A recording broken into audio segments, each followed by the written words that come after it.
Kadamtala forest বিটের in charge Abhijit দাসের তৎপরতায় প্রায়ই ধরা পড়ছে অবৈধ কাঠ পাচারকারীদের কাছে এই বিট কর্তা যেন মাথা ব্যথার কারণ হয়ে দাঁড়িয়েছেন। মাত্র 3 মাস হলো তিনি কদমতলা ফরেস্ট বিটের দায়িত্বে নিয়েছেন। এরই মাঝে একাধিক চোরাচালানের সময় কাঠসহ গাড়ি এবং অবৈধভাবে মজুত রাখা চেরাই কাঠ উদ্ধার করতে সক্ষম হয়েছেন। যদিও পূর্বে কদমতলা ফরেস্ট এলাকা থেকে এই ধরনের অভিযান তেমন উঠে আসেনি, তাতে করে পূর্বে কদমতলা ফরেস্ট এলাকা কাঠ মাফিয়াদের মৃগয়া ভূমিতে পরিণত হয়েছিল।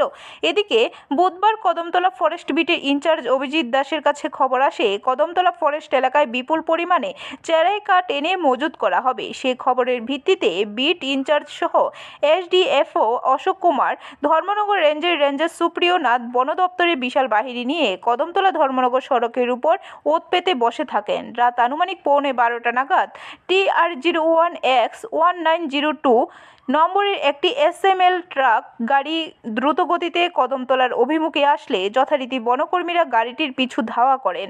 তাতে পরিস্থিতি বেগতিক দেখে ট্রাক চালক রাস্তা বদল করে বড়গোল মহেশপুর সড়ক ধরে যেতে চাইলে রাস্তার কারণে যেতে পারেনি। অবশেষে গাড়ি ফেলে চালক পালিয়ে যায়। এরই মাঝে বনকর্মীরা ঘটনাস্থলে পৌঁছে গাড়িতে তল্লাশি চালিয়ে 100 ফুট চেরাই কাঠ উদ্ধার করে, সাথে আটক করা হয় গাড়িটিকে। आज एक इन्फॉर्मेशन थी, उसके बेसिस पे हमारे स्टाफ ने धर्मनगर एफपीओ जूरी और बाकी सब स्टाफ ने मिलके यहाँ पे एक SML की ब्लू कलर उसमें टीक टिम्बर जा रही थी, तो बरगुल और महेशपुर रोड पर से इस चीज़ की है। ब्यूरो रिपोर्ट, खबर त्रिपुरा।